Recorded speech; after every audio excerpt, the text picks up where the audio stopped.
शांतं सच्चिदानंद विग्रहं पूर्ण ब्रह्म परानंद विषमाणन्ति वल्लभं माधुर्य रसकल्लोलां शिवशक्ति करूपिणीं अमृतानुभवार्थाय वंदे ज्ञानेश्वरं. या अमरावतीची ओळख ज्या 3 संतांमुळे संपूर्ण जागतिक व्यासपीठावर आहे ते वंदनीय राष्ट्रसंत कर्मयोगी गाडगे बाबा आणि समन्वय महर्षी श्री गुलाबराव महाराज यांचे विचार आणि स्मृतीला अभिवादन करते. ज्या भाऊसाहेबांनी सामान्य जनतेसाठी शिक्षणाची गंगा या विदर्भाच्या भूमीमध्ये सामान्य माणसांपर्यंत नेली त्या पूजनीय भाऊसाहेब पंजाबराव देशमुख यांच्या कार्याला अभिवादन करते. माता जिजाऊंच्या नावाने जी बँक चालवली जाते, खरं म्हणजे भारतीय संस्कृतीमध्ये पैसा आणि अर्थ ही गोष्ट कधी दुय्यम लेखल्या गेली नाही, तर या संस्कृतीमध्ये अर्थ हा पुरुषार्थ मानला गेला. आणि म्हणून तुकोबारायांनी सुद्धा सांगितलं की प्रामाणिकपणे आणि कष्टाने प्रत्येकानं संपत्ती मिळवली पाहिजे. अर्थ हा पुरुषार्थ आहे आणि अनेक सामाजिक चळवळी असतील, अनेक राष्ट्रीय कार्य असतील, या सर्वांसाठी तो पायाभूत असतो. जिजाऊंच्या नावानं सामान्य माणसांच्या जीवनामधला हा अर्थ पुरुषार्थ अधिकाधिक बळकट व्हावा म्हणून आपल्या लोकांनी आपल्या लोकांसाठी चालवलेल्या बँकेनं जिजाऊंच्या स्मृती दिनाचं औचित्य साधत ही जी व्याख्यानमाला या ठिकाणी आयोजित केली, या व्याख्यानमालेचं 3रं आणि शेवटचं पुष्प गुंफण्यासाठी मला इथे येता आलं हा मी माझा सन्मान समजते. या आजच्या व्याख्यानाचे अध्यक्ष सन्माननीय श्री जाधव सर, जे अमरावतीच्या उद्योग जगतातील एक अत्यंत मोठं नाव आहे. या व्यासपीठावर असणारे कोठाडी सर असतील, आदरणीय पुष्पाताई असतील, अभ्यासू असणारे आमचे अनिरुद्ध भाऊ असतील, सन्माननीय श्री आनंदरावजी पुढे असतील, आपापल्या क्षेत्रामध्ये अत्यंत पायाभूत काम करणारी ही सगळी नामवंत मंडळी आज या ठिकाणी उपस्थित आहे. या सर्वांना नमस्कार करते. आणि अंबानगरीच्या व्यासंगी आणि सुसंस्कृत सर्व जनता, आपण मायबापा हो या ठिकाणी आहात, आपल्यालाही सादर नमस्कार. खरं म्हणजे कोठाडी सरांनी ज्याप्रमाणे सांगितलं, मला निमंत्रण आलं पण योग आला नव्हता, हे खरं आहे. आणि आज मी माझ्या आयुष्यातलं जिजाऊंवरच्या पहिल्या व्याख्यानाची संधी मला जिजाऊ बँकेने दिलं, यासाठी सुद्धा मी वैयक्तिक त्यांची कायम ऋणी राहील. जिजाऊ हा विषयच असा आहे ज्याला आपली वाणी पवित्र व्हावी. जिजाऊ हे नाव एक जरी अंतःकरणावर कोरता आलं तरी सुद्धा हे आयुष्य तेजोमय व्हावं, ते तेजाळून निघावं. आणि संपूर्ण भारतीय संस्कृतीचा सार सुद्धा एका शब्दात कोणाला सांगायचा असेल तर ते जिजाऊ आणि छत्रपती शिवराय ही 2 नावं आहेत, ज्यामध्ये संपूर्ण भारतीय संस्कृती एकवटली आहे. ती ऋषी परंपरा असेल, ती आचार्य परंपरा असेल, ती संत परंपरा असेल, ती बंडखोरांची परंपरा असेल, ती देशभक्तांची परंपरा असेल किंवा ती समाज सुधारकांची परंपरा असेल, यातील कुणालाही कोणतीही प्रेरणा कधी घ्यावीशी वाटली तरी सुद्धा हे 2 नावं संपूर्ण जीवनाला व्यापून उरतील इतकी प्रचंड आणि व्यापक आहे. खरं म्हणजे कालचं व्याख्यान हे शिवराज्याभिषेकावर आमचे सन्माननीय डॉक्टर मिरगे सरांनी केलं. भारतीय संस्कृतीतला सुवर्णाक्षरांनी कोरण्यासारखा कोणता दिवस आणि क्षण असेल तर तो छत्रपती शिवरायांचा शिवराज्याभिषेकाचा दिन आहे. भारताला पहिल्यांदा कधी स्वातंत्र्य मिळालं असं जर आपण विचारत असाल तर ते 15 ऑगस्ट 1947 ही नंतरची तारीख आहे. पहिलं स्वातंत्र्य या भूमीनं अनुभवलं ते ज्या दिवशी छत्रपती आमचा राजा म्हणून आमचं आकाश, आमची भूमी, आमची पाणी आणि आमचं माती, आमचं चलन, आमची भाषा या सर्वच गोष्टी एकवटून ज्या दिवशी छत्रपती 32 मनाच्या सिंहासनावर आरूढ झाले, तो दिवस या भारतीय मातेचा अत्यंत सुवर्णाक्षराने नोंदलेला दिवस आहे. आणि या पद्धतीचा हा क्षण या भारत मातेच्या ओढीत कोणी टाकला असेल, त्याची जर प्रेरक शक्ती कोणी असेल तर त्या राजमाता राष्ट्रमाता जिजाऊ. माझ्या आदरणीय गुरुवर्या डॉक्टर अलकत मॅडम इथे उपस्थित आहेत.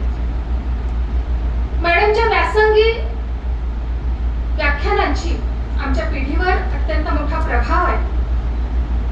मॅडमने पहिल्या दिवशी जिजाऊंचं चरित्र सांगताना जिजाऊंच्या संपूर्ण कार्याला, त्यांच्या व्यक्तिमत्वातील सर्वच गुणांना स्पर्श करत एक सर्वंकष जिजाऊ आपल्या समोर उभी केली. परंतु एखाद्या आईला तिच्या लेकरांनी, तिच्या 10 लेकरांनी सुद्धा तिचं गुणगान करावं, या प्रकारची भावना या ठिकाणी उभी राहताना माझ्या मनामध्ये आहे की एखाद्याला तिच्या आईचं दिसणं आवडत असेल, एखाद्याला त्याच्या आईच्या हातचा स्वयंपाक आवडत असेल, एखाद्याला तिच्या आईचा करारीपणा आवडत असेल. मला जिजाऊंची भावना फार भावते. कारण श्री गुलाबराव महाराज असं म्हणतात की मानवी आयुष्य हे भावनामय आहे. आपण जर कोणतीही गोष्ट शांततेने विचार केला तरी आपल्या लक्षात येईल. प्रेरणा कुणाची मानावी ही सुद्धा भावना आहे. आदर कुणाचा करावा ही सुद्धा भावना आहे. आणि एखाद्याच्या द्वेषाच्या भावनात स्वतःचं आणि इतरांचं आयुष्य नासवून टाकावं ही सुद्धा भावनाच आहे. जी जिजाऊ आपल्याला सरांनी सांगितलं, अध्यक्षांनी, की ती सिंदखेडच्या लखुजी राजांची, जाधवांची लेक, तिचं आयुष्य कशा प्रकारे होतं. या छोट्याशा जिजाऊ मध्ये सुद्धा जी अत्यंत मोठी गोष्ट आहे ती गोष्ट आहे तिच्या भावनेची कणकण, ती तीव्रता. ही छोटीशी जिजा तिच्या उघड्या डोळ्यांनी आणि उघड्या मनाने तिची संवेदना जागी ठेवत तिच्या बालपणापासून या महाराष्ट्रातील जुलूम आणि अत्याचार पाहत होती. बऱ्याचदा असं होतं की आपण तो पाहतो, अनेक शतकानुशतके तो पाहिलाही जात होता, पण अरे रे म्हणण्यापलीकडे आपण जात नाही.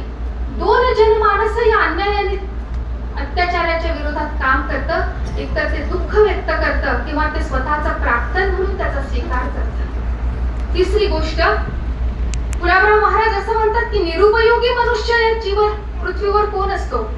तो निरुपयोगी मनुष्य आहे ज्याला असं वाटतं की माझ्या एकट्याच्या करण्याने काय होणार आहे. 10 लोक काही करत नाही, मग मी एकटा करून काय होईल, ही भावना ज्याच्या मनामध्ये येते तो निरुपयोगी आहे असं समजावं. परंतु जिजाऊंच्या मनामधली तिसरी भावना आहे की मला उपयुक्त ठरायचं आहे. आणि मानवी जीवनाच्या कृतार्थतेची वाटचाल तिथून सुरू होते. जेव्हा तुम्ही माझं आयुष्य हे उपयोगी असावं असं जेव्हा वाटतं, तेव्हा माणूस अत्यंत प्रतिकूलतेमध्ये, अत्यंत कोणाही वाईट परिस्थितीमध्ये, कोणतीही संसाधनं उपलब्ध नसताना सुद्धा पुरून उरतो जेव्हा तुम्ही उपयुक्त होण्याची इच्छा मनी बाळगता. जिजाऊंमध्ये या तिन्ही गोष्टी आहेत. लखुजींची विदर्भातील ही कन्या, विदर्भाचा अत्यंत सुंदर व्याख्या श्री गुलाबराव महाराजांनी केली. ते म्हणतात जिथे दर्भ नाही तो विदर्भ. दर्भ म्हणजे गवत, आणि गवत पशूंसाठी असतं, म्हणून विदर्भ हा पशूंचं स्थान नाही, ते सुसंस्कृत मनुष्याचं आणि प्रगल्भ संस्कृतीचं स्थान म्हणजे विदर्भ आहे. जिजाऊ ही विदर्भाची प्रतिनिधित्व करत या संपूर्ण भारत भूला जेव्हा व्यापून उरते तेव्हा लक्षात घ्या की विदर्भाच्या मातीचा कस किती आहे. की भोसल्यांच्या कुळात सून म्हणून गेली, परंतु जाताना मात्र मनातला अंगार तसाच घेऊन गेली. आणि जिजाऊंनी अतिशय मोठं काम कुठलं केलं असेल तर मला महाभारतामध्ये द्रौपदी वारंवार आठवते. अत्यंत अन्यायाने वागणाऱ्या कौरवांच्या विषयीची पांडवांच्या मनातील असंतोष जर कुणी कायम जागा ठेवला असेल तर तो द्रौपदीने जागा ठेवला. तिने पांडवांच्या मनातील ती जी काही थक होती त्या निखाऱ्यावर कधी राग चढू दिली नाही, ती फुंकर मारत गेली. आणि शेवटी युद्धाच्या छावणीत सुद्धा मा द्रौपदी हजर राहिली. द्रौपदी स्वतः अग्निकन्या होती असं आपण मानतो. आणि ही जे अग्नीचं तेज आहे ते जिजाऊंनी कायम ठेवलं. ना शहाजी राजांच्या मनामधला हा असंतोष तिने कधी विझू दिला. उलट पक्षी मी असे म्हणेल की ती असंतोषाची जननी आहे. मला असं वाटतं 2 विरोधी भावना एका वेळी काम करू शकत नाही. एक भय आणि दुसरा राग किंवा द्वेष. एखाद्या गोष्टीची, एखाद्या व्यक्तीची किंवा घटनेची भीती आपल्याला वाटत असेल तर त्याचा राग आपल्याला येऊ शकत नाही. परंतु त्या घटनेची चीड आणि राग आपल्याला येत असेल तर त्याची भीती आपल्याला कधी वाटू शकत नाही. म्हणून जिजाऊंनी प्रत्येकाच्या मनातील जे भय काढून टाकले, जी जिजाऊ वंदना आपण या ठिकाणी सादर केली त्यामध्ये आपण म्हणाल की हे भय काढून टाकलं. ती स्वतः निर्भय होती आणि त्या भयाच्या जागी जिजाऊंनी असंतोष पेरला. या मुघली साम्राज्याविरुद्ध, शतकानुशतके इथं होणाऱ्या अन्यायाविरुद्ध, बडजोरी विरुद्ध आणि पारतंत्र्याविरुद्ध जिजाऊंचं हे काम अतिशय महान असं काम आहे. आपण लक्षात घेतलं पाहिजे की जिजाऊंनी स्त्री सक्षमीकरणाबद्दल काय सांगितलं. स्त्री सक्षमीकरण ही संकल्पनाच आजकाल मला पटत नाही.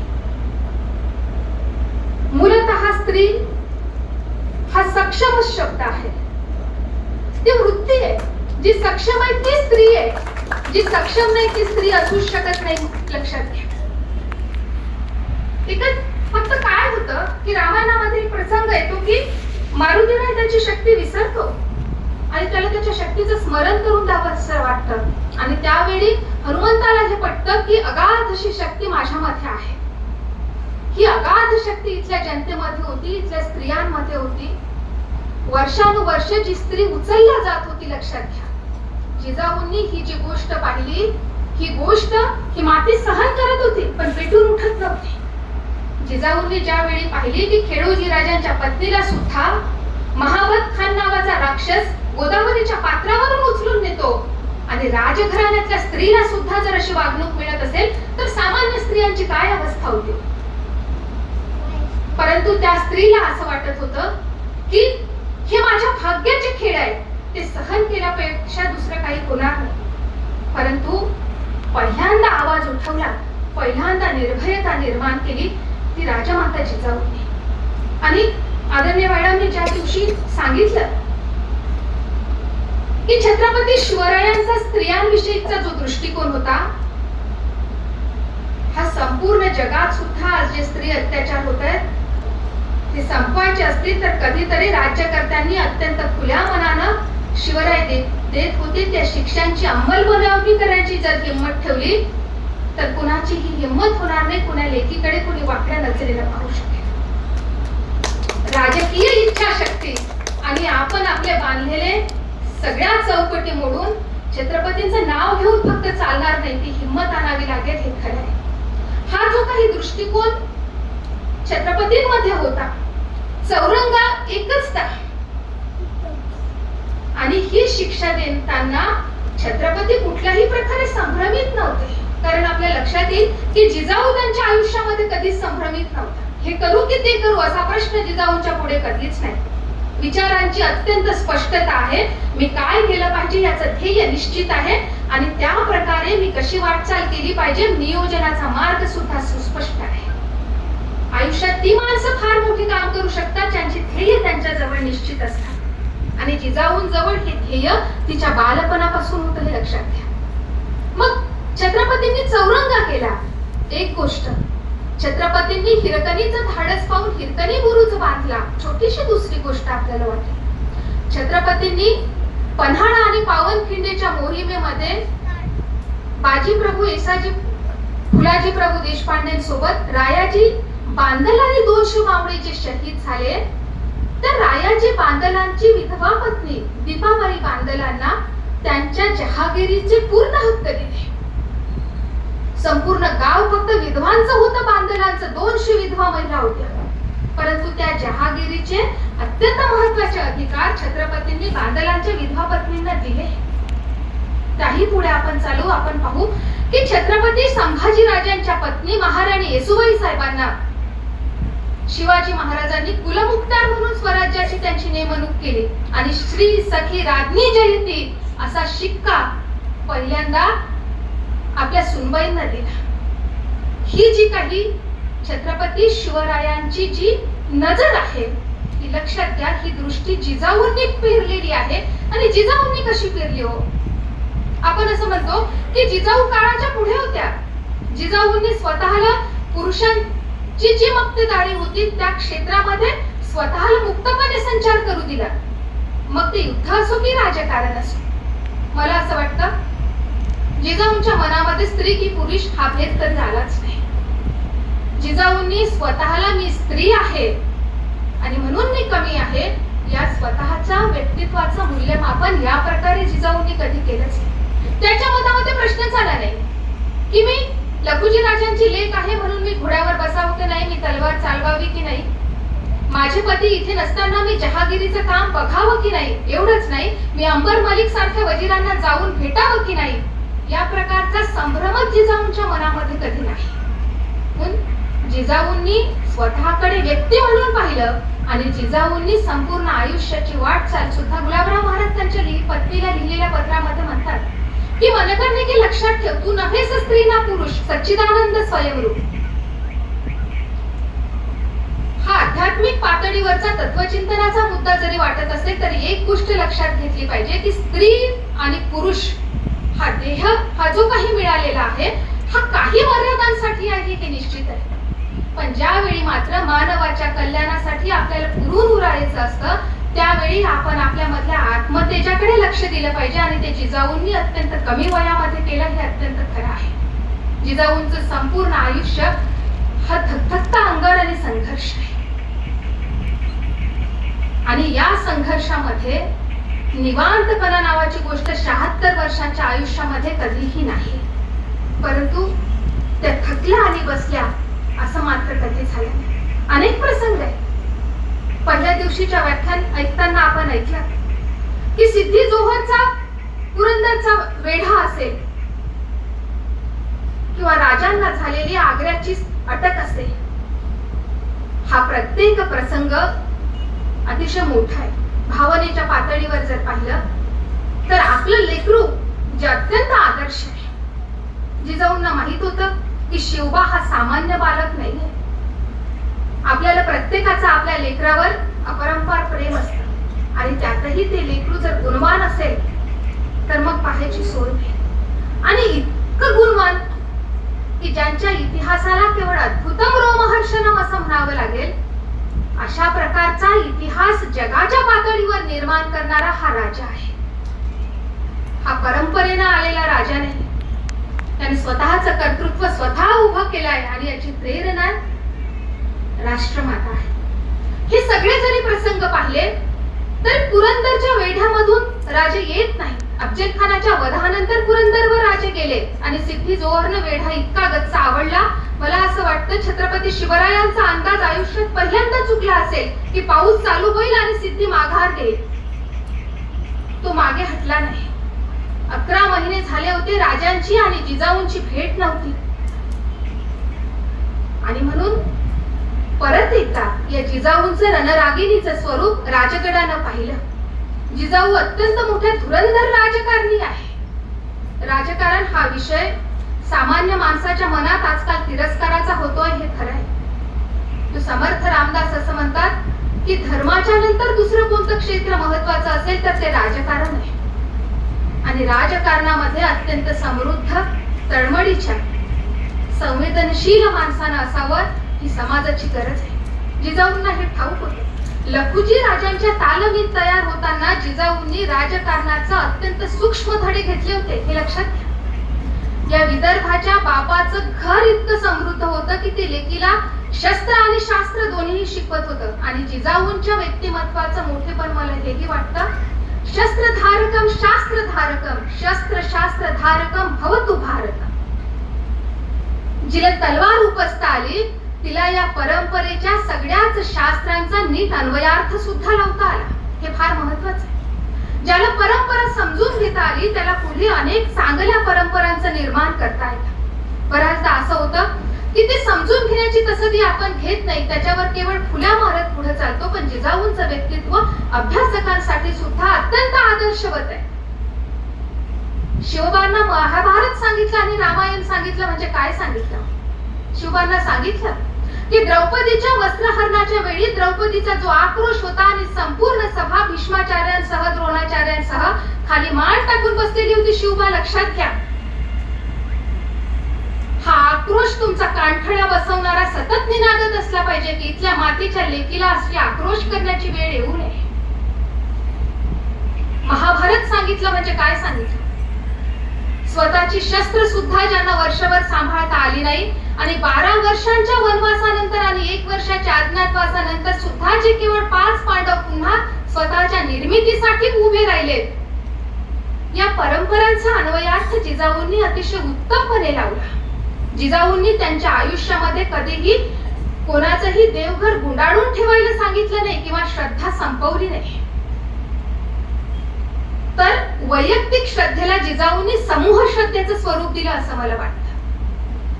आणि ज्यांना लोक चळवळीचा, लोकसंस्कृतीचा उपयोग योग्यपणे करून घेऊ शकतात ती माणसं चतुरपणाने शतकांना पुरून उरेल एवढं काम करू शकतात. जिजाऊंनी ते केलं. आणि म्हणून हर हर महादेव ही घोषणा असेल किंवा छत्रपतींच्या तोंडी असलेले हे राज्य व्हावे ही तो श्रींची इच्छा.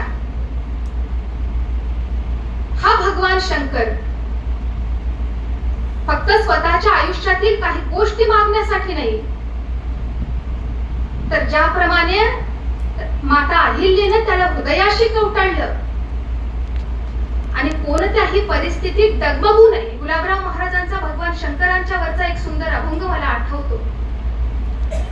कोसळो आकाश उलंडो सागर, न द्यावी चित्त ढळोकते, साठवावा शंभू हृदय भुवनी.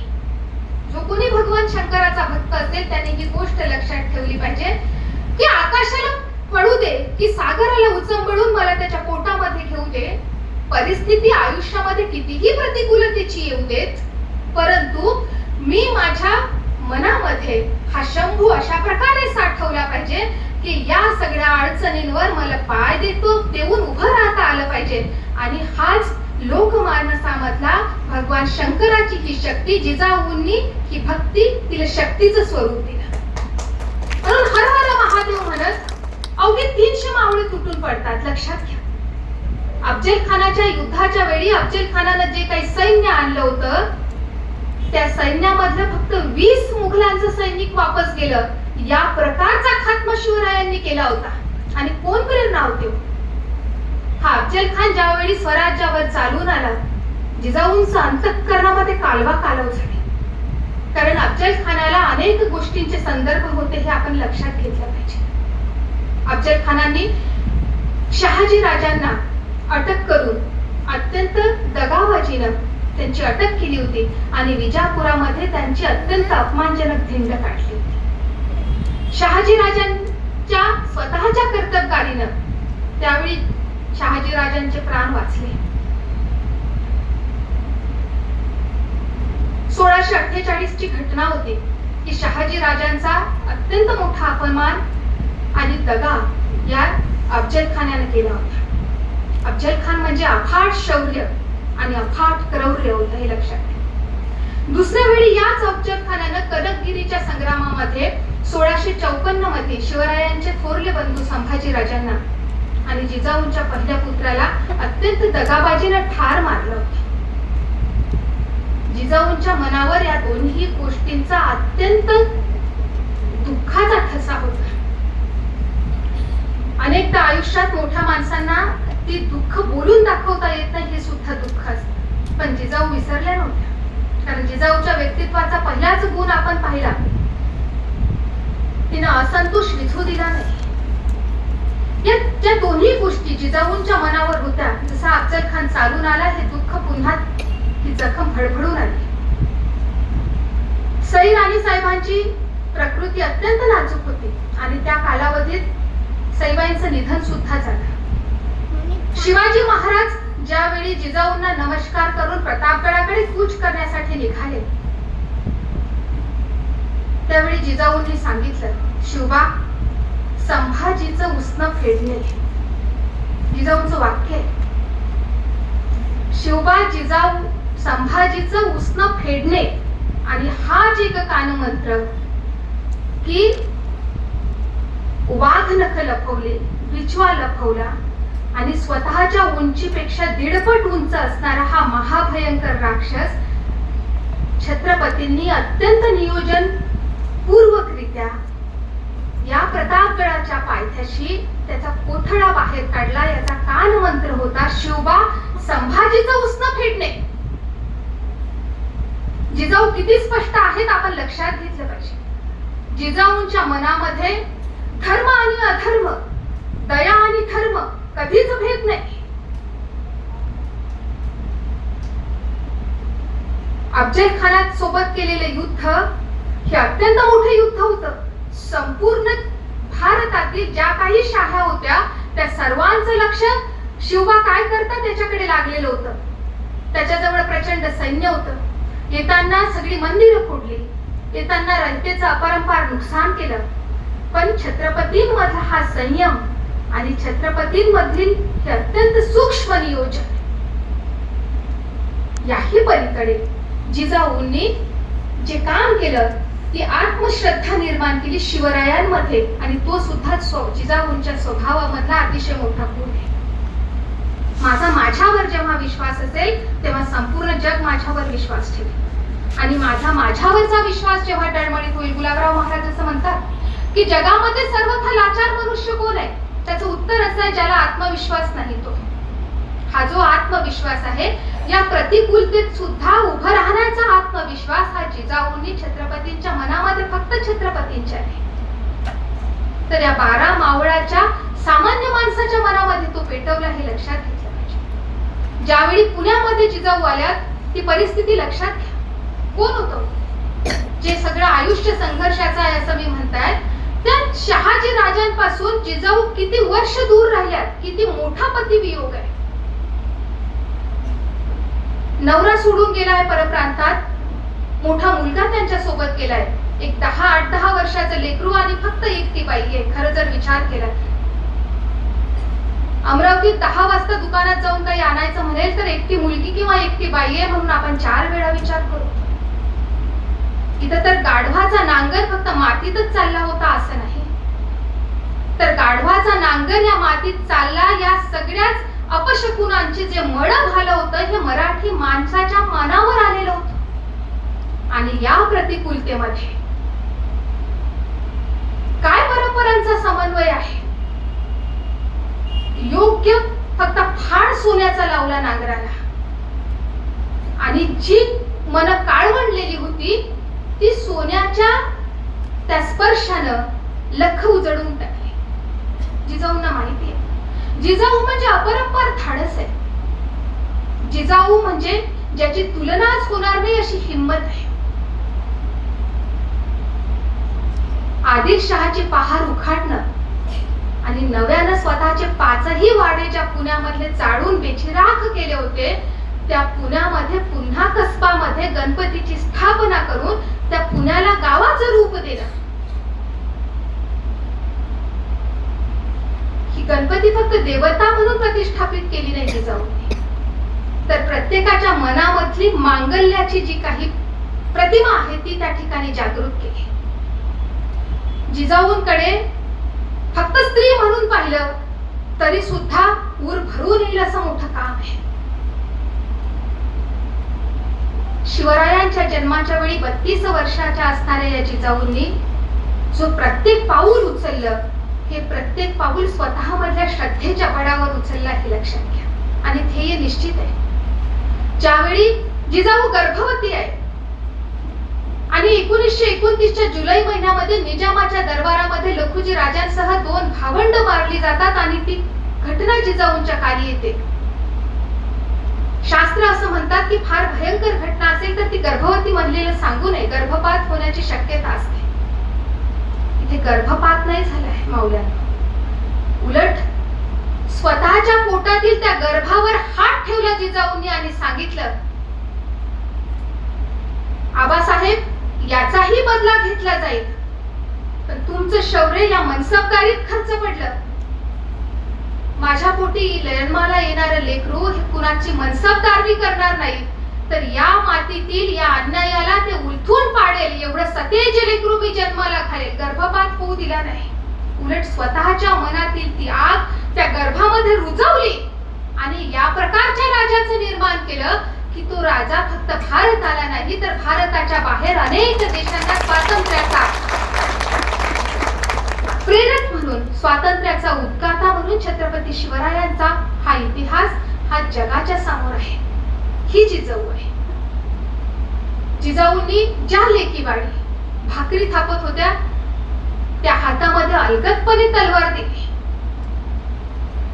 प्रत्येकदा कोणी कोणाच्या संरक्षणासाठी येणार नाही हे सांगितलं आणि स्वतःच संरक्षण स्वतः केलं पाहिजे. जिजाऊंनी फक्त शेतीमध्ये स्वावलंबत्वाचा मार्ग निवडला असं नाही, तर जिजाऊंनी संपूर्ण आयुष्यच प्रत्येकाचं स्वावलंबी असावं यासाठी अत्यंत सूक्ष्मपणे पण मायेच्या ममतेनं काम केलं. आणि ही जी ममता आहे आपल्याकडे पांडुरंगाच्या विठ्ठलाला आपण माऊली म्हणतो आणि आळंदीच्या ज्ञानोबांना सुद्धा आपण माऊली म्हणतो. याचा अर्थ भारतामध्ये शरीराला स्त्री असणारे लोक फक्त माऊली म्हणत नाही, तर माऊली हा शब्द आपण त्याच्या अंतःकरणाच्या वृत्तीवर देतो असं मला वाटतं. म्हणून आभाळातील विजांसारखी अत्यंत तेजस्वी आणि तल्लख असणारी ही छोटीशी जिजा, हिचं आऊपण या महाराष्ट्रातल्या सगळ्याच लेकरांना पुरून इतकं दशांगुडे उरलं की ती कायम तुमच्या आमच्यासाठी जिजाऊ झाली. जिजाऊंमध्ये हे आऊपण इतकं एकत्रित झालं की तानाजीच्या विधवा आईला, पार्वती तिचं नाव, त्या 14 वर्षाच्या तानाजीला जेव्हा पार्वतीनं राजगडावर सोडलं तेव्हा ती अत्यंत निर्धास्त होती की एक माय जरी सोडत असेल तरी माझा तान्या दुसऱ्या मायजवळ सुरक्षित आहे. आणि म्हणून तेव्हाच तो तानाजी आधी लगीन कोंढाण्याचं म्हणून जाऊ शकतो, कारण त्याला खात्री आहे की जिजाऊ आहेत म्हणजे माझा परिवार, माझं कुटुंब, माझा रायबा आणि त्याचं लग्न हे अत्यंत योग्य हातामध्ये सुरक्षित आहे. जी गोष्ट जमिनीमध्ये द्यावी ती दशपटीने उगवून निघते. एक दाणा ज्वारीचा टाकला तर ज्वारीचं कणीस येतं. या जिजाऊंनी एक मायेचं, एक ममतेचं भावना या लेकरांच्या मनामध्ये दिली. आणि म्हणून कॉम्रेड गोविंद पानसरे शिवाजी कोण होता या अतिशय छोट्या पण सुंदर पुस्तकांमध्ये लिहितात की छत्रपती शिवरायांच्या इतिहासाचं सर्वात मोठं गोष्ट कोणती असेल तर छत्रपतींसाठी लोक जीव द्यायला तयार, लोक पैसा देतील, लोक वेळ देतील, लोक वाटलं तर तुमचे 5 एकर शेत तुमच्या नावावर लिहून देतील. परंतु तुम्ही जा राजे, मी उभा राहतो असं म्हणणारे बाजी प्रभू असतील किंवा काहीही माहित नसताना खोटा शिवाजी बनणारा शिवा काशीद असेल, या लोकांनी स्वतःच्या आहुत्या दिल्या आणि मग स्वराज्य निर्माण झालं. ही जी काही मुहूर्त मेट रोवल्या गेली ही जिजाऊंच्या माऊलीपणामुळे रोवल्या गेली, हे खरं आहे. जिजाऊंनी जी शिवबांना घडवलं हे या प्रकारच्या प्रेमानं घडवलं. प्रेमाचा फार वेगळा नमुना आहे हा मातृत्वासाठी. मातृत्वाचा परमोच्च आदर्श म्हणजे जिजाऊ आहे आणि प्रेमाचा परमोच्च आदर्श म्हणजे सुद्धा जिजाऊ आहे. आपण आपल्या प्रेमाची आणि मातृत्वाची जी काही चौकट आहे ही किती विस्तारत गेलो पाहिजे. आणि म्हणून 21 वर्षाचा ज्ञानेश्वरांसारखा छोटासा युवक या महाराष्ट्राला माऊली वाटतं. का वाटतं? ही जिजाऊ सगळ्यांना जिजाऊ का वाटते? कारण तिला सर्वांना पोटाशी धरता आलं. एवढंच नाही तर ज्यांना ज्यांना पोटाशी धरलं त्यांना त्यांना जीवनाची दिशा सुद्धा देता आली. अनेकांची जीवन कृतार्थ करता आली आणि संपूर्ण यशस्वी आणि कृतार्थ जीवन म्हणून जर कोणाकडे पाहायचं असेल तर ते जीवन सुद्धा जिजाऊंचं जीवन आहे. फक्त तोरणा घ्यायला लावला नाही, फक्त कोंढाणा जबरदस्तीने स्वराज्यामध्ये मागवून घेतला नाही, तर या छत्रपतींचा राजा म्हणून सुद्धा त्यांचा वकू बसला पाहिजे. म्हणून जिजाऊंनी अत्यंत मुत्सद्दीपणाने शिवराज्याभिषेक सुद्धा करून घेतला, हे लक्षात घ्या. स्वराज्याचं स्वप्न पाहिलं, शिवरायांकरवी ते पूर्ण केलं, त्यासाठीची फळी निर्माण केली, त्यासाठीचं नियोजन ऐकलं, स्वतःचं संपूर्ण आयुष्य त्यासाठी समर्पित केलं. अनेकदा या पोटच्या गोळ्याला कित्येकदा मृत्यूच्या दाढेत घातला आणि सुखरूप बाहेर काढलं, परंतु कच खाल्ली नाही. ठाम विश्वास ठेवला की शिवबा औरंगजेबाच्या कैदेतून सुद्धा परत येतील, शिवबा अफजल खानाला मारून सुद्धा बाहेर येतील. हा असीम श्रद्धा जेव्हा जीवनावर असते तेव्हा या जीवनामधून अनेकांची जीवन फुलवणारी ताटवे निर्माण होतात. या श्रद्धेसाठी जिजाऊंना वारंवार मुजरा केला पाहिजे, हे खरं आहे. जिजाऊंनी ही श्रद्धा, अन्यायाविरुद्धची चीड, न्यायाची चाड, जिजाऊंच्या चरित्राचा ज्यांनी कुणी ठाव घेण्याचा प्रयत्न केला त्या अनेक लेखकांना त्यांच्यामधील न्यायप्रिय शासक सुद्धा खूप आवडले. स्पष्ट न्याय आहे, संदिग्धता कधीच नाही. आणि एक स्त्री शासक म्हणून किती उत्तम असू शकते, एक स्त्री कुटुंब प्रमुख म्हणून किती उत्तम असू शकते, एक स्त्री माता म्हणून किती उत्तम असू शकते, एक स्त्री पत्नी म्हणून किती उत्तम असू शकते. स्वराज्याचं स्वप्न शिवरायांनीच पाहिलं पूर्ण केलं असं नाही, ते शहाजी राजांनी पाहिलं जिजाऊंसमोर. आणि ज्यावेळी स्वतःचा प्रदेश सोडून कर्नाटकामध्ये जावं लागलं, त्यावेळी 8 वर्षाच्या लेकराला पोटाशी घेऊन या प्रतिकूलतेमध्ये माझ्या नवऱ्याचं स्वप्न स्वराज्य निर्माण करण्याचं आहे म्हणून सुद्धा जिजाऊंनी स्वतःचं संपूर्ण आयुष्य वियोगाच्या अग्नीमध्ये जाळून टाकलं, हे लक्षात घ्या. स्त्रियांच्या मनामधला अत्यंत नाजूक धागा जो काही असेल तर तो हा वियोगाचा असतो. परंतु जिजाऊंनी स्वतःच्या प्रत्येक संवेदनेला आणि नाजूकपणाला स्वतःच्या शक्तीमध्ये आणि कणखरपणामध्ये परिवर्तित केलं. ज्यावेळी आपल्याला हे करता येईल त्यावेळी वेगळ्या सक्षमीकरणाच्या कोणत्याही विचारांची गरज पडणार नाही. हा स्वच्या पलीकडे व्यापक केला आणि हा स्व अनेकांच्या स्व सोबत जोडत त्याच्यामध्ये तादात्म्य साधलं. माझ्या मनामध्ये काय आहे? महात्मा फुले बँकेचे अध्यक्ष इथे जे बोलले ते वाक्य अतिशय महत्वाचं होतं की स्वतःला घडवणं ही वेगळी प्रक्रिया आहे आणि मी पाहिलेल्या एखाद्या स्वप्नासाठी, एखाद्या ध्येयासाठी अनेकांना घडवणं ही वेगळी प्रक्रिया आहे. हे वेगळं मानसशास्त्र आहे. मला वाटतं म्हणून महत्वाचं आहे, ठीक आहे हो, पण मला जे वाटतं ते तुम्हालाही महत्वाचं वाटावं याचं काय कारण आहे? परंतु जिजाऊंनी हे करून दाखवलं. स्वातंत्र्य या गोष्टीचं कोणतंही मूल्य जगामध्ये असू शकत नाही. स्वाभिमान या गोष्टीची कोणतीही किंमत जगामध्ये देता येऊ शकत नाही. सत्व हरवलं तर माणसाचं माणूस पण राहत नाही, त्याच्या जिवंत असण्याला काहीही अर्थ उरत नाही. ही गोष्ट जिजाऊंनी प्रत्येक मावळ्याच्या मनामध्ये अशा प्रकारे बिंबवली, अशा प्रकारे कोरली की कुणी आयुष्यात कधी प्रतिप्रश्नच विचारला नाही. मला असं वाटतं मानसशास्त्राच्या संस्कृतीमध्ये सुद्धा जिजाऊंनी हे केलेलं अत्यंत अद्वितीय असं काम आहे. या प्रकारे लाखोंच्या समुदायाला एक स्वप्न देता यावं, एक ध्येय देता यावं, त्यासाठी एक निष्ठा देता यावी, ही फार मोठी गोष्ट आहे. आणि त्यांच्या शत्रूंनाही शिवरायांच्या आयुष्यभर कशाचं दुःख वाटलं असेल तर औरंगजेब त्याच्या मुलाला एकदा म्हणतो, अरे तुमच्यासारखी इतकी मुलं असून काय उपयोगाची? त्या शिवबाचा एक मावळा सुद्धा, त्याचा एक सरदार आणि सैनिक सुद्धा तुमच्यापेक्षा लाखपट मोलाचा आहे. हा गौरव त्यांच्या निष्ठेचा आहे. ही निष्ठा जिजाऊंना पेरता आली कारण जिजाऊंचं संपूर्ण आयुष्य हे स्वराज्याशिवाय दुसरं काही नव्हतंच. आदरणीय अलका मॅडमनी जिजाऊंचं जलसंधारणाचं काम आपल्याला सांगितलं, शेतीचं काम आपल्याला सांगितलं. जिजाऊ खऱ्या अर्थानं आध्यात्मिक होत्या. अध्यात्म हा शब्द बऱ्याचदा आजकाल आपल्याला कानाला पोचतो कारण त्याचा अर्थ आपण थोडा वेगळा घेतो. पण ज्याला दुसऱ्याची वेदना जाणता येतं, ज्याला स्वतःच्या पलीकडे इतरांसाठी उभं राहण्याची हिंमत दाखवता येते, ज्याला माझ्या पलीकडे सुद्धा जग आणि त्याच्यामध्ये दुःख आहे हे समजून घेता येतं आणि यासाठी मी सुद्धा या आहुतीमध्ये एखादी समिधा दिली पाहिजे असं मनात येतो, तो प्रत्येक माणूस जगातील आध्यात्मिकच माणूस आहे. अध्यात्म यापेक्षा वेगळं भगवद्गीता सांगत नाही आणि जिजाऊंना हे ठाऊक होतं. जिजाऊंनी जे काम केलं ते एका वर्तुळामध्ये केलं असं मला वाटतं. व्यष्टी, समष्टी, सृष्टी आणि परमेष्टी. व्यष्टी म्हणून स्वतःला सिद्ध केलं, शिवबांना घडवलं. समष्टी म्हणून प्रत्येकाला एकमेकाशी जुळवलं आणि समष्टीची काय शक्ती असते, समूह मनाची काय शक्ती असते, राष्ट्रसंतांनी सामुदायिक प्रार्थनेची जी शक्ती सांगितली ती कधीतरी आपण समजून घेतली पाहिजे. का राष्ट्रसंतांसारखा एवढा विचक्षण महात्मा सामुदायिक प्रार्थनेचा आग्रह धरतो?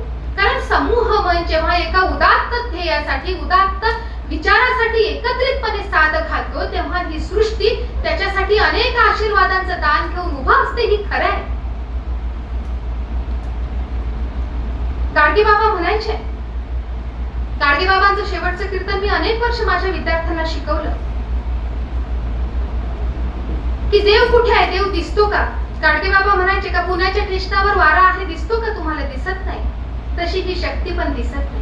मग मोबाईलची रेंज दिसत नाही ही जेव्हा आपण मान्य करतो तेव्हा या सृष्टीमध्ये कोणत्याही सत्शील माणसाच्या अत्यंत योग्य धारणेसाठी त्याला मदत करणारी शक्ती असते. त्याला ज्योतिबांनी निर्मिक असं म्हटलं. जिजाऊंना हे ठाऊक होतं म्हणून जिजाऊंचा प्रवास हा व्यष्टीच्या पूर्णतेकडून समष्टीच्या पूर्णतेकडे जातो आणि समष्टीमधल्या शक्तीचं जागरण जिजाऊ करतायत. समष्टीच्या जागरण करता करता याच्यामधला सृष्टी कधी सुटत नाही आणि म्हणून जलसंधारणाची कामं असते. आज्ञापत्रामध्ये शिवबांनी दिलेल्या मोठमोठ्या वृक्षांच्या संदर्भातील विधान असतील, जिजाऊंनी बांधलेली धरणं असतील, शेतीमध्ये केलेले अनेक प्रयोग असतील, गड किल्ल्यांची केलेली जपणूक असेल आणि गड किल्ल्यांचं समजून घेतलेलं महत्व असेल. सृष्टी ही भारतीय संस्कृतीमध्ये मानसापेक्षा वेगळी कधीच नाही. परमेष्ठीकडे जाणारा हा मार्ग हा समष्टीला आणि सृष्टीला धरून जातो आणि हे परमेष्ठीचं वर्तुळ पुन्हा व्यष्टी जवळ येऊन थांबतं. जिजाऊंनी हे वर्तुळ समजून घेतलं होतं असं मला वाटतं आणि म्हणून सामान्य माणसातलं असामान्यत्व तिला जागवता आलं. प्रत्येकदा कोणत्याही कार्यासाठी असामान्य लोकांची फळी मिळेल असं होणारच नाही. म्हणून राष्ट्रसंतांना माणूस द्या माझं माणूस द्या म्हणावं लागलं. तुम्ही कोणत्याही कार्यालयात काम करा, शिक्षण संस्थेत काम करा, हो एवढंच नाही, शेतीवर सुद्धा काम करा. प्रत्येकाला या माणसाची अडचण सगळीकडे जाणवते, परंतु हे माणूस पण त्याचं स्मरण त्याला करून दिल्यावर जिजाऊंनी साध्या साध्या मावळ्यांच्या मधून असामान्य नरवीर घडवले आणि हे नरवीर घडवले नाही तर ते इतिहासामध्ये सुद्धा अमर केले. ही शक्ती जिजाऊंची शक्ती आहे आणि ही खऱ्या अर्थाने शक्ती आहे. त्या भारतीय संस्कृतीमध्ये जी शक्ती आहे ती शक्ती या प्रकारची शक्ती आहे जी कधी संभ्रमित नाही. म्हणून नेताजी पालकरांसारख्या सरसेनापती जेव्हा मुस्लिम धर्मामध्ये त्यांना धर्मांतर करावं वेळ येते, परंतु नेताजी जेव्हा परत येतात तेव्हा कुठलेही आढेवेढे न घेता, लक्षात घ्या कालखंड कोणता होता, जिजाऊंची 400-450वी पुण्यतिथी स्मृती दिन आपण साजरा करतोय. एखादा पावाचा तुकडा सुद्धा एखाद्या विहिरीत टाकला आणि त्याचं पाणी जो कोणी पेईल तो बाटला बाटला म्हणून त्याचं धर्मांतर होत होतं, तो हा काळ होता. अजूनही ही धर्मदृष्टी शिवरायांची आणि जिजाऊंची आमच्यापर्यंत आली का हा प्रश्न आहे, पण जिजाऊंनी नेताजी पालकरांना पुन्हा हिंदू धर्मात घेतलं. कुठे शिकल्या गेलं धर्मातील ही सूक्ष्मता कुठे शिकवली? ती जिजाऊंनी शिकवली. मानवता हा सर्वात मोठा धर्म आहे जे आपण म्हणतो, हेच जिजाऊंचं शास्त्र आणि हेच जिजाऊंचं अध्यात्म होतं. म्हणून माणूस एकदा पारखून घेतला की त्याच्यासाठीचे नियम, त्याच्यासाठीची असणारी लवचिकता, त्याची घेतली जाणारी परीक्षा आणि त्याला करावी लागणारी सिद्धता, या सगळ्या गोष्टी जिजाऊंच्या पुढे अत्यंत स्पष्ट होत्या.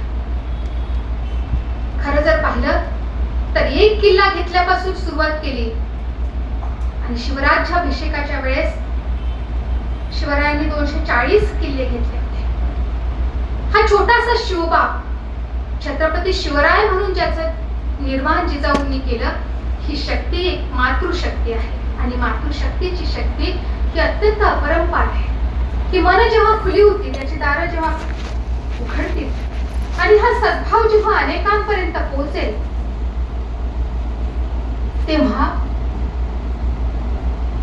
मैं अकेला निकला था और कारवा बनता गया, ही जी गोष्ट आहे, मग ती कोणत्याही स्वातंत्र्य संग्रामाची गोष्ट असू द्या.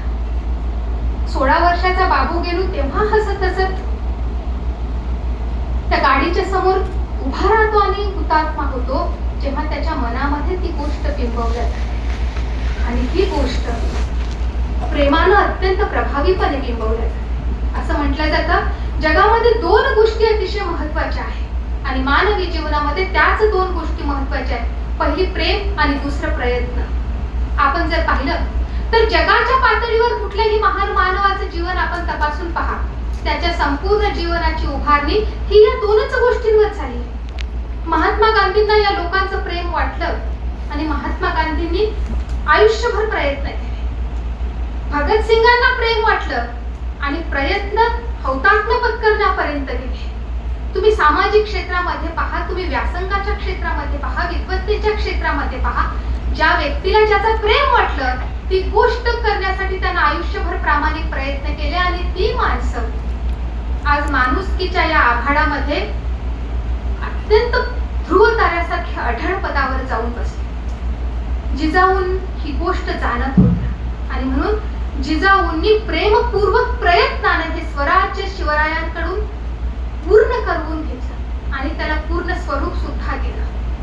परंपरा आणि संस्कृती खऱ्या अर्थाने जिजाऊंनी जाणली. केवळ तोंडाने त्याचा उच्चार केला नाही, ती पायदळी सुद्धा तुडवली नाही, त्याच्यावर टीकाही केली नाही आणि त्याला स्वतःवर कधी स्वार सुद्धा होऊ दिला नाही. ते जर एखाद्या वटवृक्षासारखं असेल तर मधात येणाऱ्या काही फांद्या ज्या काल सुसंगत नसतील परंपरेच्या, त्या कोणत्याही बोभाटा न करता अलगदपणे काढून टाकल्या, पण मुळं मात्र उखडली नाही. देव, धर्म आणि देश या तीनही संकल्पना ज्यांना नेमकेपणाने कळल्या आणि स्वतःच्या आयुष्यातून ज्यांनी आपल्या सर्वांसाठी त्या उदाहरणीय स्वरूपामध्ये निर्माण करून ठेवल्या, त्या स्त्रीचं नाव म्हणजे जिजाऊ आहे. मला अत्यंत अभिमान वाटतो की जिजाऊंनी स्वातंत्र्याचं स्वप्न पाहायला शिकवलं आणि स्वातंत्र्याचं स्वप्न, स्वातंत्र्याचा अर्थ या महाराष्ट्राच्या मातीला सांगून ठेवला. काही कुणाची बाहेरून प्रेरणा घेण्याची गरज आहे असं मला कधीच वाटत. डॉक्टर आंबेडकर असं म्हणायचे की मी सुरुवातीला भारतीय आहे आणि मी शेवटी सुद्धा भारतीय आहे. मला असं वाटतं इथे आपण उपस्थित असणारी जी सगळी मंडळी आहे, ही मंडळी आपापल्या क्षेत्रातील अत्यंत अनुभव, आपल्या जगण्यातील समृद्ध अनुभव आपल्या जवळ आहे. आपल्याला कोणता उपदेश करण्याचा अधिकार आणि योग्यता माझी नाही. मला असं वाटतं आपल्या जीवनामध्ये सगळ्यात पहिला अभिमान व्यक्त करणारी कोणती गोष्ट असेल तर ती आपण भारतीय आहोत, ही अभिमानाची गोष्ट आहे. बाकी अभिमानाचं आयुष्यात काही असो की नसो हो, काही फरक पडणार नाही. जिजाऊंना हे ठाऊक होतं की ज्या भारतीय संस्कृतीची, ज्या विदर्भाच्या मातीची मी लेक आहे, ही जीवनाला पूर्णता देणारी, कृतार्थ करणारी गोष्ट आहे. ती फक्त मला मायेच्या ममतेनं या प्रत्येकाच्या मनावर बिंबवता जर आली तर मला पाहिजे ते स्वप्न साकार करता येईल हे निश्चित आहे. 300 वर्षाची, 350 वर्षाची गुलामगिरी, 500 वर्षाची गुलामगिरी आणि या अत्यंत काळाकुट्ट काळोखातून स्वातंत्र्याचा सूर्य पाहण्याची हिंमत पहिल्यांदा कोणी दिली तर ती जिजाऊंनी दिली. म्हणून जिजाऊंचं दाखवलेलं बोट आणि त्याच्याकडे पाहत असलेले शिवबा आपल्या अनेकांचं लाडकं चित्र आहे. त्या शिवबाच्या जागी आपण स्वतःला जरी उभं केलं तरी जिजाऊंचं ते बोट अजूनही आपल्या आयुष्यातल्या कोणत्याही काळोखामधून अत्यंत उजेडाचा मार्ग दाखवू शकतं, हा माझा पूर्ण विश्वास आहे. अशा प्रकारची एक अत्यंत दिव्य प्रेरणा या मातीमध्ये जन्माला आली. तिनं तिचं कर्तृत्व गाजवलं आणि ती तिच्या प्रेमाच्या आणि प्रयत्नाच्या स्वरूपात उरली. शास्त्र असं अनेकदा असं सांगतं की माणसानं त्याच्या जीवनामध्ये कीर्ती मिळवण्यासाठी प्रयत्न केला पाहिजे. राजा दिलीपांची एक गोष्ट भगवान रामचंद्रांच्या पूर्वजांची सांगितली जाते. त्यांना संतती नव्हती आणि म्हणून सांगितलं की तुम्ही गोमातेची सेवा करा. आणि शेवटी असा एक प्रसंग येतो की त्या गायीला खाण्यासाठी एक सिंह येतो आणि राजा दिलीप असं म्हणतात की हे सिंहा, तुला खायचं असेल तर तू पहिल्यांदा मला खा, या गोमातेला तुला खाता येणार. तो सिंह असा म्हणतो, काय मूर्ख आहेस राजा, तुझे एवढं मोठं उज्ज्वल आयुष्य आहे, एका साध्या या प्राण्यासाठी, एका गायीसाठी तू का तुझा जीव देतोस? राजा दिलीपाचं वाक्य आहे, मी तुझ्या पोटी गेलो, तू मला खाल्लं तरी सुद्धा इतिहास लावून लिहून ठेवेल की एका गायीचं रक्षण करताना ज्याची जबाबदारी ज्या राजाने घेतली होती, त्याच्या जबाबदारीसाठी त्या राजाने स्वतःच बलिदान दिलं. पण असं जर झालं नाही तर येणाऱ्या अनेक पिढ्यांमध्ये राजा दिलीपाला एका साध्या गायीचं रक्षण करता आलं नाही, त्याने स्वतःचा प्राण वाचवला, अशी अपकीर्ती माझ्या माथी येईल आणि मला ती अपकीर्ती नकोय. ही जी सत्कीर्ती मिळवण्यासाठी मानवी जीवनाची धडपड असते, ही झाली पाहिजे. हा पुरुषार्थ आहे आणि हा पुरुषार्थ प्रत्येकानं केला पाहिजे. अनेक प्रसंग जिजाऊंच्या आयुष्यामध्ये आले जेव्हा सौभाग्य की स्वराज्य निवडायची वेळ आली, जिजाऊंनी माझं स्वराज्य पाहिलं आणि मग या स्वराज्यासाठी येईल त्याच्यासह, न येईल त्याच्याशिवाय परंतु नात्यांची गल्लत कधी झाली नाही. एक भाऊ आपल्याशी बोलत नाही म्हणून किती मोठी घटना असते, मोठी स्टोरी असते आपल्याकडे सांगायला. आजकाल आमचं त्यांचं पटत नाही. का जिजाऊंच्या आयुष्यात हे प्रसंग नव्हते, पण त्याच्यामध्ये आपल्या भाषेत सांगायचं कोणताही केमिकल लोचा जिजाऊंनी कधीच केला नाही. जिजाऊंनी कधी कोणाकडे द्वेषानं पाहिलं नाही. ती त्याची क्षमता आहे, परंतु तो जर माझ्या सत्कार्याच्या आड येत असेल तर मग मात्र सांगितलं शोभा संभाजीचे उसने फेकणे. तिथे जिजाऊ मागे आल्या नाही, म्हणून जिजाऊ धारदार तलवार आहे, जिजाऊ उबदार माया सुद्धा आहे. आणि या दोन्ही गोष्टी स्त्री असो की पुरुष आपल्याला आपल्या व्यक्तिमत्वामध्ये जर रोज जिजाऊंचं स्मरण करता करता बांधून घेता आल्या तर वेगळं काही सक्षम होण्याची गरज नाही.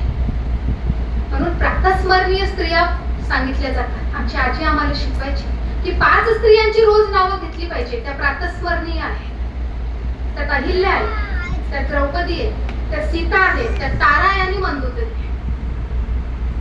माझ्या डोक्यामध्ये असं आलं की या 5 जणींची चरित्र जेव्हा मला समजली, या 5 जणींपैकी एकीचंही आयुष्य अनुकूल नाहीये. अहिल्याकडून झालेली चूक आहे. द्रौपदीनं प्रचंड अपमान सहन केलाय, लक्षात घ्या. द्रौपदी सारखी इतकी जाज्वल्य स्त्री महाभारतामध्ये अनेक पात्रांची कुठली तरी चूक आपल्याला दिसेल, पण द्रौपदीची एकही चूक दिसणार नाही. अंधे का बेटा अंधा म्हटलं हे महाभारतामध्ये द्रौपदीचं वाक्य नाही. तारीची परीक्षा आहे आणि मंदोदरी तर रावणाची पत्नी आहे. रामाची पत्नी होणं म्हणजे सौभाग्य आणि समाधान तरी असतं. रामाची पत्नी आहे, रावणाच्या पत्नीनं कशाचं समाधान मानावं. आणि तरीही या प्रतिकूलतेमध्ये घडलेल्या या 5 स्त्रियांचं कशाला स्मरण सांगत असेल रोज. ते यासाठी आहे, जिजाऊंना माहित होतं. जिजाऊंना या पंचकन्या ठाऊक होत्या आणि म्हणून जिजाऊंना प्रतिकूलतेमध्ये सुद्धा उठून उभं राहता आलं. जिजाऊंचं आयुष्य हे आंब्यासारखं आहे. तो चोळून पिळून चोखून फेकून जरी दिला तरी जिथं पळतो तिथं उगवून निघतो ही जिजाऊ आहे. म्हणून जिजाऊ शहाजींची प्रेरक शक्ती आहे. जिजाऊ शिवबांचं तर आयुष्यच.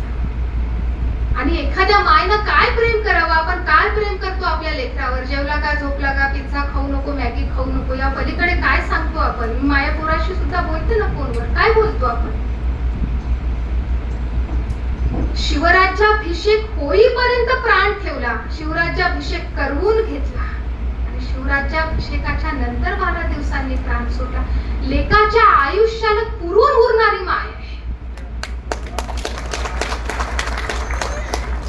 ही. माय जर समजून घेता आली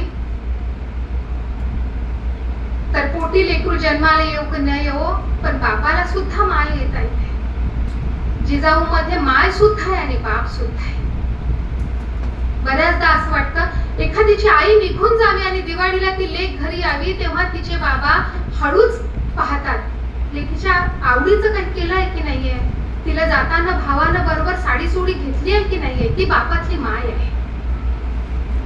आणि पोटी 1.5 महिन्याचाच गर्भवती आहे आणि बाप मरतो फाशी घेऊन, तेव्हा सुद्धा त्या लेकीला ती माय बाप होऊन वाढवते. ती माय मधला तो बाप आहे. जिजाऊ मध्ये ही माय सुद्धा आहे, जिजाऊ मध्ये हा बाप सुद्धा आहे. खरं म्हणजे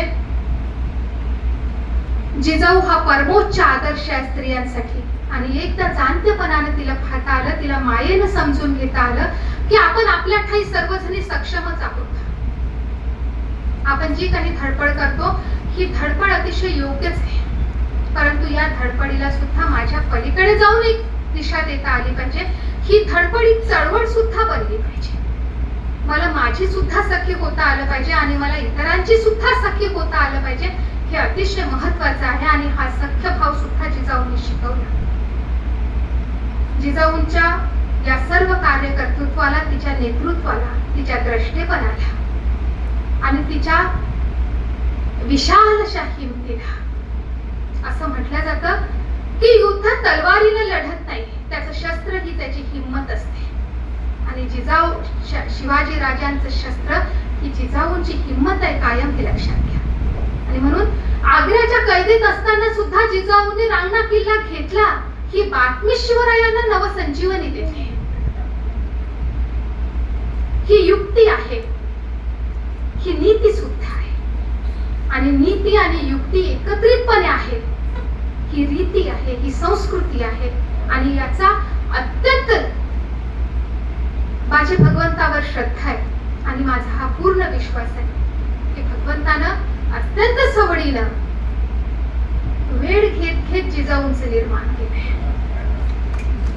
अत्यंत उत्तम उत्तम गुण. आपण असं म्हणतो की ही मी बनवून घेतलेला आहे. हा माझ्या घरचा सोफा मी बनवून घेतला, मी उभी राहिली, मी डिझाईन सांगितलं, मी त्याची उंची सांगितली, मी त्याच्या कुशनचा कलर सांगितला. अहो फक्त अन्यायाचा द्वेष दिला असेल, मग अजून हळूच हिंमत टाकली, मग हळूच ममता टाकली. लक्षात घ्या, या जिजाऊला प्रत्यक्ष आपल्या मनामध्ये असणाऱ्या जगदंबेचं रूप दिले. ही जिजाऊ साक्षात जगदंबा आहे, हे खरं आहे. आणि म्हणून महाराष्ट्राची जी जगदंबा तुळजापूरला आहे, अशीच ही दुसरी जगदंबा जिजाऊंच्या रूपात तुमच्या आमच्या मनावर कधीतरी राज्य करू. कधीतरी हा राजा छत्रपती आणि कधीतरी ही त्याची आई जिजाऊ माझ्या अंतःकरणावर अधिष्ठित होऊ दे. आणि मग ही जीवनाची समृद्धता, ही जीवनाची तेजोमयता, ही जीवनाची रसिकता, समर्थांचा महाराष्ट्र धर्म असो की तुकोबांनी सांगितलेले पायीचा धर्म असो, दृष्टांचं निर्धारण केलं आणि सज्जनांचं रक्षण केलं. अफजल खानाला मारायला लावलं, परंतु अफजल खानाच्या प्रेताची विटंबना मात्र होऊ नये याची ही दक्षता घेतली. कधीही स्वतःच्या भावनांचा समतोल जिजाऊंनी आयुष्यात ढळूच दिला नाही. अहो किती मोठी गोष्ट आहे. नवऱ्याने 7 वाजता येतो म्हणून सांगितलं आणि 10 वाजता आलो तरीही आमचा पारा थर्मामीटर मध्ये मावत नाही. जिजाऊंचा तोल कसा जात नाही मला आश्चर्य वाटतं. अत्यंत धीरोदात्त आहे, अत्यंत स्थिर आहे. ती जेवढी तीव्र आहे, ती जेवढी तीक्ष्ण आहे, ती तेवढीच स्थिर आहे. ही जिजाऊ आपल्या प्रत्येकाच्या मनामध्ये कधीतरी साकारू द्यावी अशी प्रार्थना आई जगदंबेला करते. आणि जिजाऊ बँकेचा आणि या संचालक मंडळाचं अभिनंदन सुद्धा करते की फक्त पैशाची निर्मिती आणि फक्त त्याचे प्लान देऊन समाजाला चालत नाही, तर जीवनाचे प्लान आणि पैशाप्रमाणे बुद्धीची समृद्धता सुद्धा असते, हे सुद्धा समाजाला शिकवावं लागतं. कुंभाराच्या घटाप्रमाणे 2 हात या समाजाच्या मागे पुढे अनेक बुद्धिवंतांचे असावे लागतात. एक आतून आधार देणारा आणि एक वरून आकार देणारा. जिजाऊ बँक हे कार्य या पद्धतीने करताय, त्यासाठी आपल्या सर्व मंडळींचं अभिनंदन करते. आणि मी पहिल्यांदा जिजाऊंवर बोलली, मला फार खरं म्हणजे ताणही आला होता. ते शिवधनुष्य पेरण्यासारखे. परंतु आज माझ्या गुरुवर्य आदरणीय डॉक्टर अलका मॅडम आणि माझे PhD चे गाईड आदरणीय डॉक्टर मनोज तायडे सर, माझ्या 2 गुरुवर्यांनी आज माझं हे भाषण ऐकलं. त्यामुळे मी माझी स्वतःची सुद्धा पाठ ठोकून दिली. आपण सर्वांनी मनपूर्वक ऐकलं यासाठी धन्यवाद. जय जिजाऊ.